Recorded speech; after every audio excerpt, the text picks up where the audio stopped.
प्रणाम दोस्तों। हम भूमिजा जी पाठक लेके आयल बानी कुछ भोजपुरी के कथा कहानी जौन कि आप सबके सामने रखब। भोजपुरी जहाँ की हमार बहुत ही प्रिय भाषा हवे, हमार मातृभाषा हवे। इधर उधर रहले में भोजपुरी बहुत पीछे छूटत जात बा।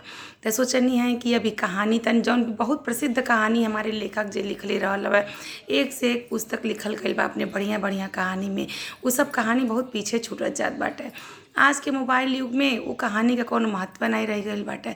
महत्व तो रह गइल बाटे लेकिन तो में केहू दिलचस्पी नहीं देखावत बाटे। तो हम सोचने कि लावा वो कहानी तनी कहीं और अपने दर्शकन के अपने भोजपुरी भाषा भी अपन समृद्ध बनी और वो दर्शकन के अपने कहानी सुनाए तो कहानी में भी मज़ा आई।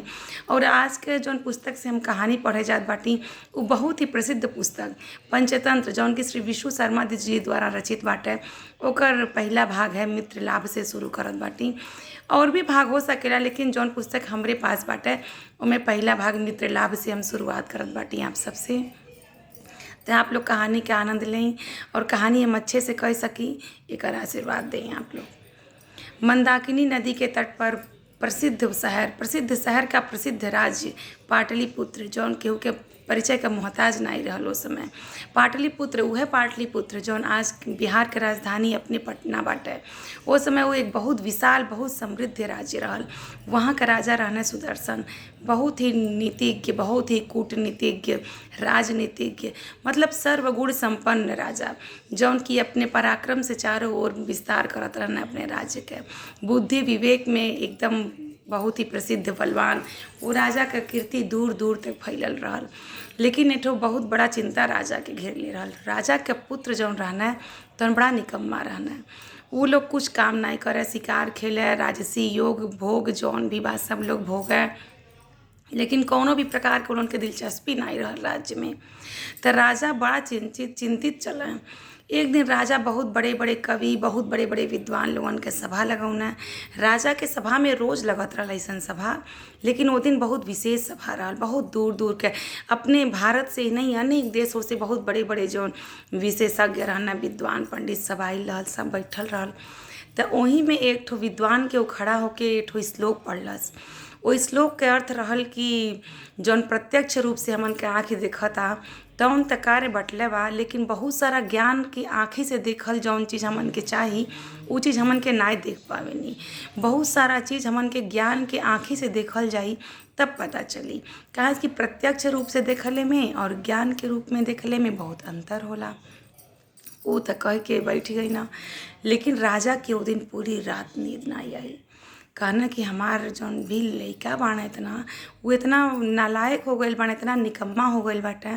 तो अब हम का करी, हमार राज्य का होई, हमारे राज्य के कौन दशा हुई। जौन प्रजा बा वो राजा से ही सुखी रहेले, प्रजा राजा से ही संपन्न रहेले।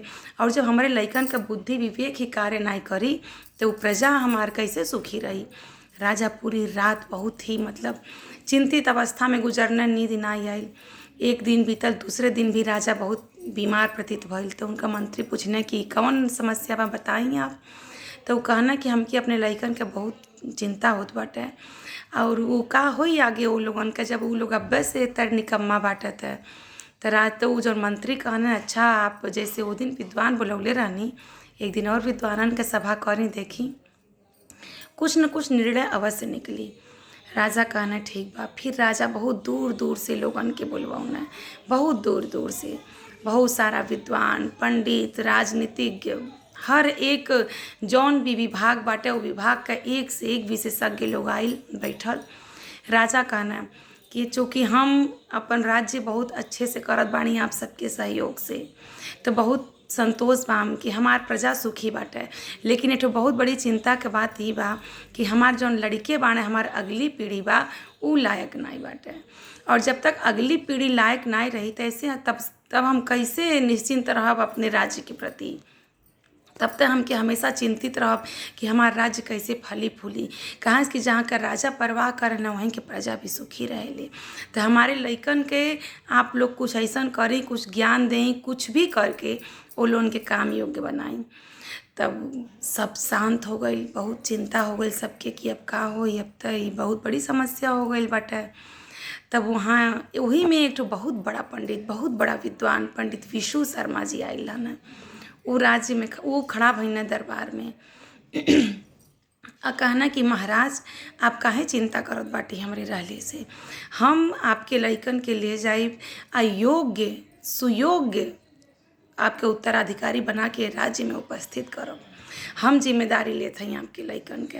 जितना भी राजनीति होला, जितना भी कूटनीति होला, जितना भी प्रजा संबंधित बात होला, या फिर जितना भी एक राजा के जाने योग्य बातें चाहिए, हम सब ये लइकन के सिखा के ले आई। आप हमके ये योग्य समझी और अपने लइकन के हमके सौंप दें।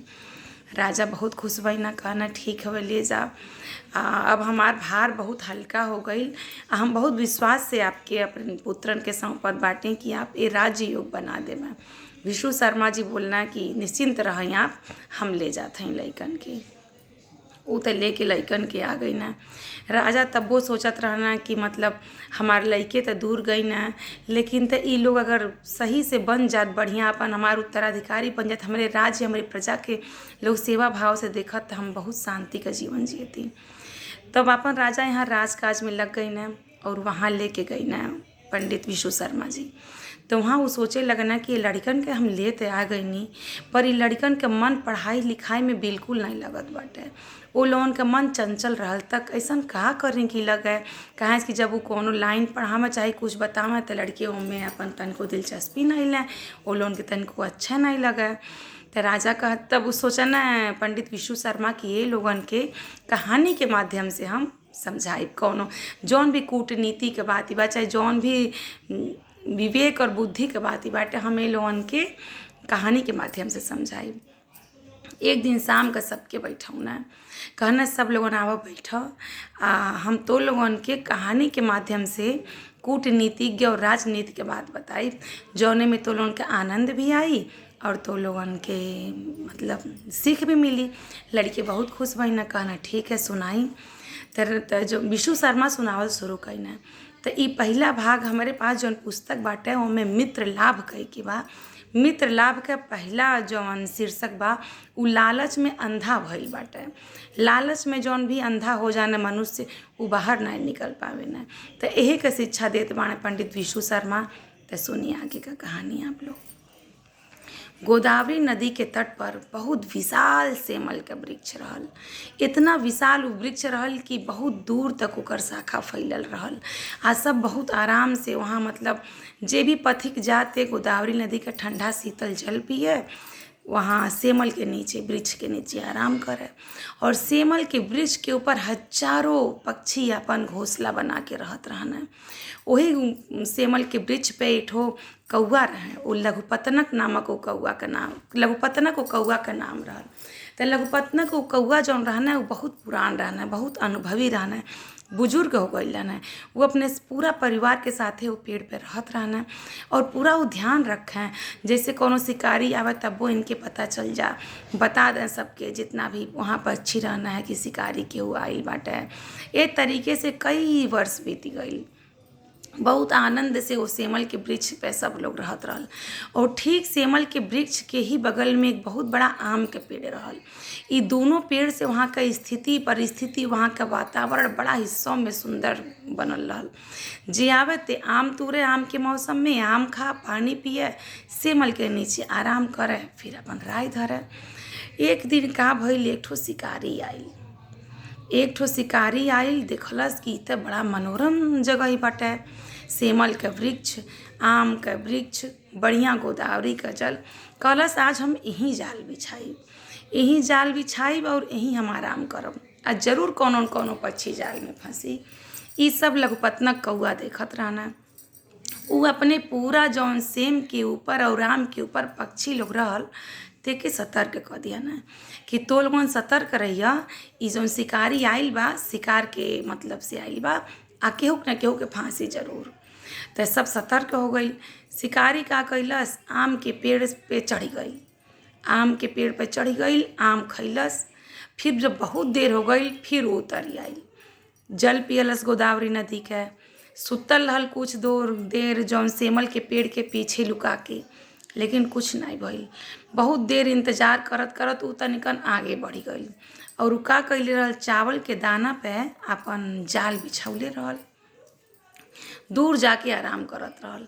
तब यहाँ तो सब सतर्क हो गई रहल, केहू ऊपर चावल के दाना पर ना जात रहल। तब तक दूर आकाश के तरफ से एक कबूतरन का दल अपने राजा चित्रग्रीव के साथे उड़त जात रहल कहीं। उ राजा चित्रग्रीव आगे आगे रहना आ उनका जौन कबूतरन का दल रहल उनके पीछे पीछे उड़त रहल। अचानक जब लोग सेमल के वृक्ष और गोदावरी नदी के जल देखलस तो लोग कहलस कि बहुत प्यास लग गई बा महाराज, चली पानी पियल जा। तो कहना कि चला। सब उतरल सरोवर में, सब पानी पियलस और पानी पी के जैसे ही ऊपर उड़े लगल लोग, वैसे ही एक कबूतर के नजर वो चावल के दाना पर गई। वो उड़त उड़त कहता कि वो देख चावल के दाना पड़ल बाटे आ बहुत भूख लगल बाटे, आ चलो उतरल जा। ओकरे कहता कुछ कबूतर नीचे उतरे लगन है। तब तक जब चित्रग्रीव रहना कहना कि नहीं, अपने दिमाग से काम ला लोगन, ये इतना भयानक भीषण जंगल में चावल के दाना के डाली, आ चलो अपने मार्ग से, यहाँ वहाँ भटकल नहीं जाला, जहाँ हमन का लक्ष्य बा वहाँ चलल जा। वही में एक कबूतर रहल बात नहीं मानलस, कहता कि नहीं, यहाँ तो तुहार दोस्त जे बाटे मित्र लघुपतनक कौआ भी रहे ना, उन्हीं से चल मिल ला, लेकिन त हम चावल का दाना खाई। वो जान गई ना कि लालच में आ गई। तो कहना लालच के फल बहुत बुरा होला, जे लालच में फंसेला ते फिर निकल नहीं पावेला। हमार बात माना उड़ चला लोगन, लेकिन उनके विरोध हो गई। आधा कबूतर कहे कि नहीं हमन के उतरल जाई, आधा कबूतर उनके साथे। वो कहना जब वो देखा ना कि ये लोग मानी ना आई तो कहना अच्छा ठीक बा, चलो हम चलब तो लोगन के लेके, लेकिन चलो पहले सुस्ता लोगन हम तो लोगन के एठो कहानी सुनावत बाड़ी कि लालच में फंस के एक युवक जब जात रहल अपने मंजिल पे, वो अपने मंजिल पे तो जा नहीं पौलस, ऊपर से अपन जान भी गंवा दिहलस। सारा जौन भी कबूतर रहना वो लघुपतनक कौआ के दरबार जौन भी जो सेमल के पेड़ रहल ऊपर फैल गई ना, ऊपर बैठ गई ना। कहना कि कहानी सुनाव। अब वो कहानी सुनावल शुरू करना। वो कहानी कहना कि कहानी हवे वो शेर और वो लालची युवक के जौन कि अपने लालच में आके अपन शरीर गंवा दिहलस। इसलिए लालच में नहीं आवे के चाहिए। हम मना करते हैं लेकिन तो लोग मानत नहीं बाड़ो। तो ल सुना कहानी। तब मित्र लोगन अब ये आगे के कहानी हम बिहान सुनाई बा आप लोगन के, कहे कि बहुत छोटा छोटा पार्ट पे बहुत लंबी लंबी कहानी बा। तो अगला कहानी करती आप लोगन की एक दिन के इंतज़ार करे पड़ी। प्रणाम।